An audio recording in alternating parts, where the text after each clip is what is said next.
মা, আপনি এত রাতে এখানে বসে কাজ করছেন কেন? নিজের ছেলে নিলয়ের কণ্ঠস্বর কানে আসতেই আমি খানিক চমকে উঠলাম। আমি ঘাট ঘুরিয়ে পেছন ফিরে নিজের ছেলেকে দেখে খানিক অপ্রস্তুত হয়ে বললাম, নিলয়, তুই এই সময় ঘুমাসনি কেন এখনো? নিলয় আমার প্রশ্নের উত্তরে আমাকে বলল, মা, আমি রোজ দেখি আপনি রাতে নিজের ঘরে থাকেন না, তাই আমি বিষয়টা দেখার জন্য আজ না ঘুমিয়ে আপাকে অনুসরণ করি। আর আজ আমি যেটা দেখলাম। নিলয় সম্পূর্ণ কথাটা বলার আগেই আমি আমার ছেলেকে বললাম, আর কি করব বলতে পারিস? তোর বাবা নেই, আমাকে বাধ্য হয়ে কাজ করতে হয়। আমিও চাই কাজ না করতে, কিন্তু আমি না করলে কে করবে বল? আমার যে আর কেউ নেই। নিলয় আমার কান্না ভেজা কণ্ঠস্বর শোনার পর আমাকে সান্ত্বনা দিয়ে বলল, মা, আপনার ছেলে আছে তো, আমি আপনার কাজ করে দিব।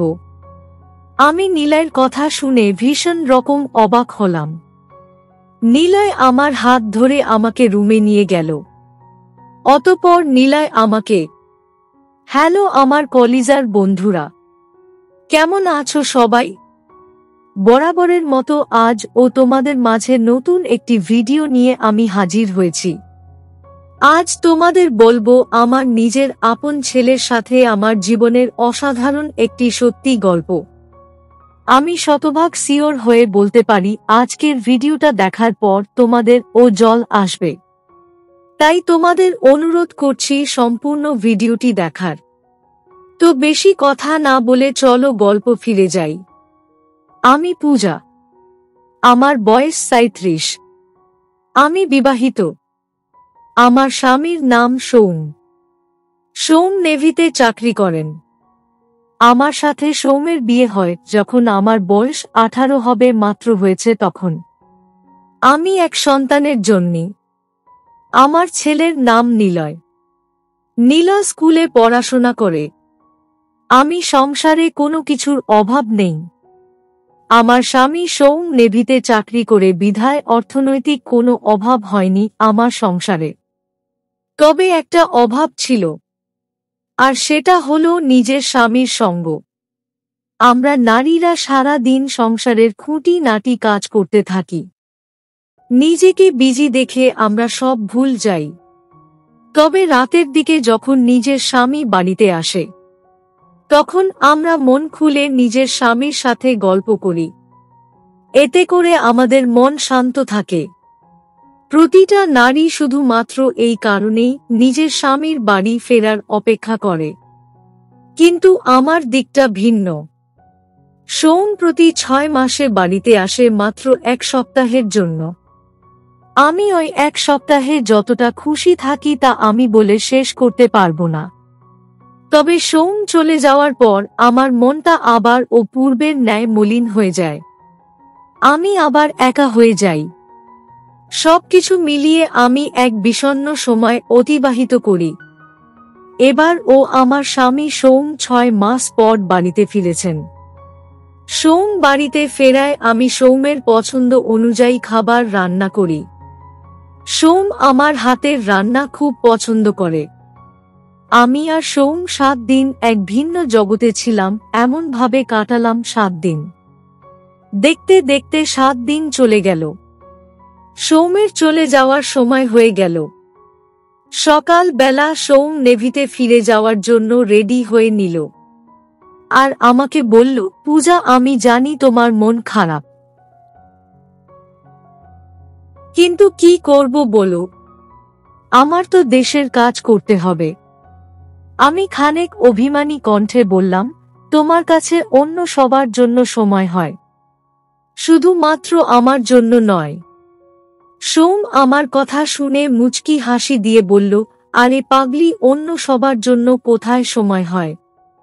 আমি তো দেশের জন্য যাই, তা না হলো তো যেতামই না। আমি বললাম, হয়েছে, ওখানে তো তোমার বন্ধুরা ও আছে, তোমার সময় কেটে যাবে। আমার তো এখানে কেউ নেই, আমি আমার মতো একাই থাকব। এটা আর নতুন কি? সোম বলল, কোথায় তুমি একা? আমার ছেলে আছে না? নিলয়ের সাথেও কথা বলো, গল্প করো, মাঝে মধ্যে ছেলেকে নিয়ে বাড়ির বাহিরে থেকে ঘুরে এসো, তাহলেই তো হবে।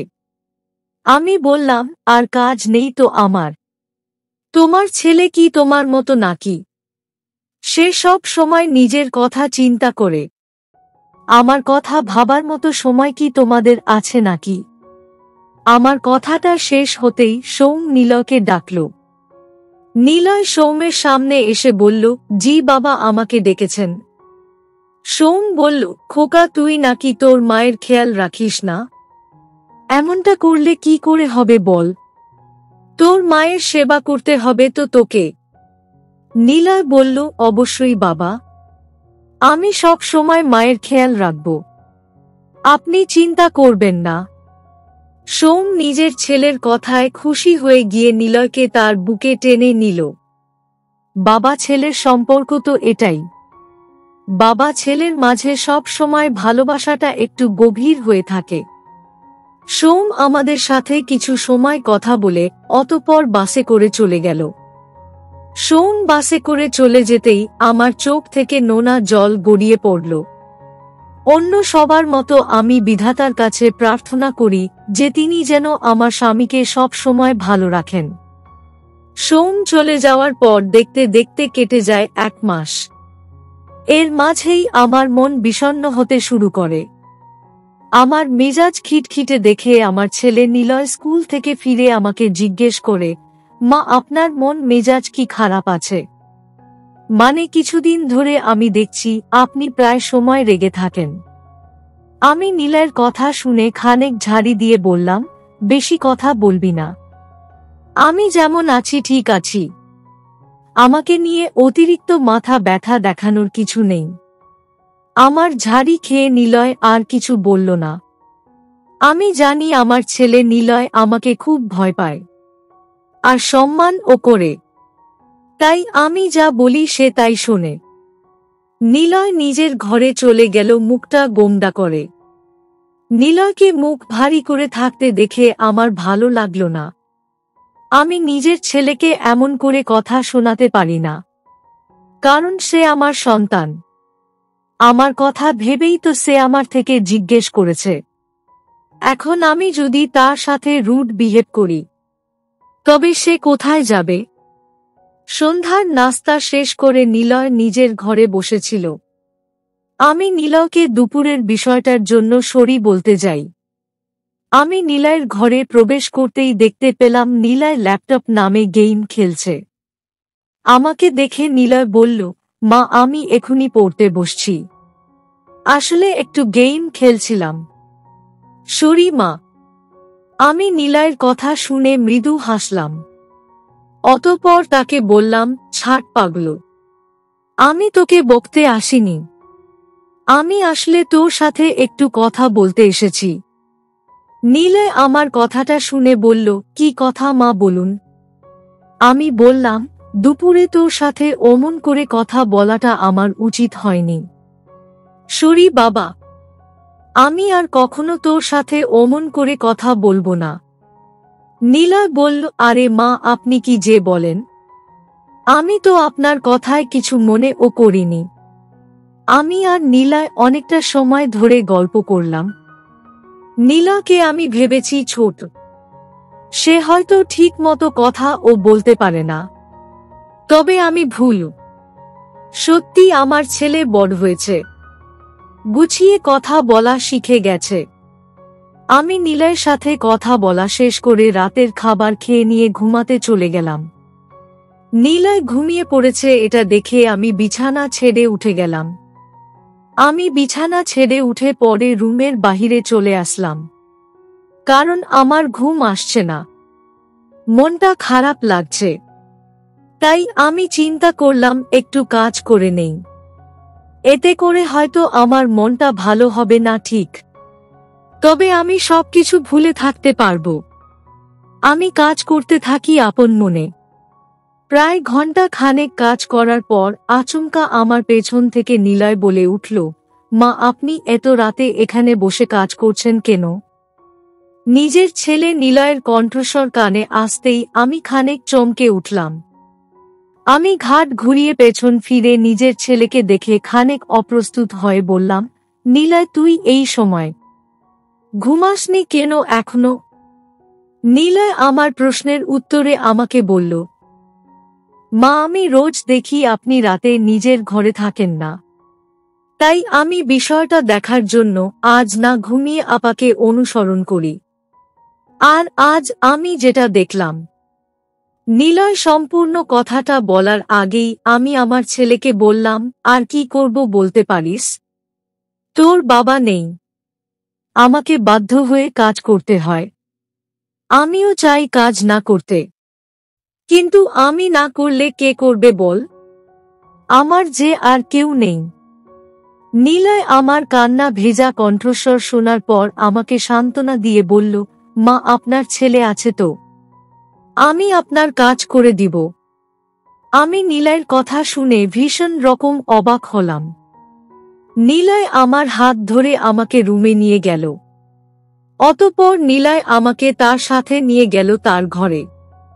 আমি নিলয়ের ঘরে আসতেই নিলয়কে বললাম, খোকা, আমাকে তুই আর কখনো কোনো প্রশ্ন করিস না।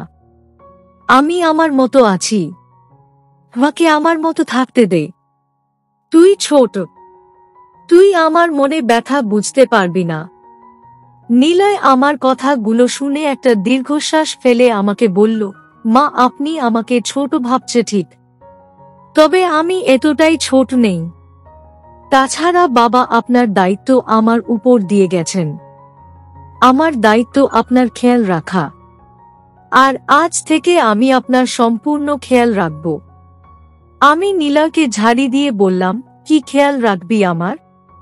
আমার সাথে গল্প করতে পারবি? আমি কাজ করলে আমার সাথে কাজ করতে পারবি? নিলয় আমার ধমক খেয়ে খানিক চুপসে গিয়ে বলল, কেন পারবো না মা? আপনি যা বলবেন আমি তাই করতে পারবো। আপনি এসব নিয়ে চিন্তা করবেন না। আমি নিলয়ের কথা শুনে খানিক অবাক হয়ে গেলাম, আর নিলয়কে বললাম, ঠিক আছে, তবে চল আমার সাথে। আমি এখন কাজ করব, আর আমার সাথে তুইও কাজ করবি। নিলয় আমার কথার জবাবে হ্যাঁ সূচক মাথা নাড়ল। অতঃপর আমার সাথে সে কাজ করতে শুরু করল। আমি নিলয়ের উপর রেগে গেছিলাম, কারণ সে বারবার প্রমাণ করতে চাইছে সে আমার খেয়াল রাখতে পারবে। আমিও খানিক পরীক্ষা করে নিলাম আমার ছেলে সবকিছু পারে কিনা। অতঃপর আমি দেখতে পেলাম সত্যি আমার ছেলে ভালো কাজ করতে পারে। তার কাজ করা দেখে আমি চমকে গেলাম, আমার ভীষণ ভালো লাগলো। অতঃপর আর কি, আমি এখন থেকে নিলয়ের সাথে মন খুলে কথা বলি, আর সেই সাথে নিলয় আমার সাথে কাজ করে দেয়। আমি কখনো কল্পনা করিনি আমার ছেলে আমার এত খেয়াল রাখতে পারবে। আমার ছেলের যত্নে আমি এখন নিজের স্বামীর কথাই ভুলতে বসেছি। আমার স্বামী সৌম ও খুশি হয়েছে, আমি খুশি আছি দেখে। বিধাতার কাছে প্রার্থনা করি সবার ঘরে যেমন আমার ছেলের মতো সন্তান দিক, যেই ছেলে মায়ের কথা মনে থেকে চিন্তা করে। তো বন্ধুরা, এই ছিল আমার নিজের ছেলের সাথে আমার জীবনের একটি সত্যি ঘটনা। তোমাদের কেমন লাগলো আজকের গল্পটা? অবশ্যই কমেন্টে জানাবেন।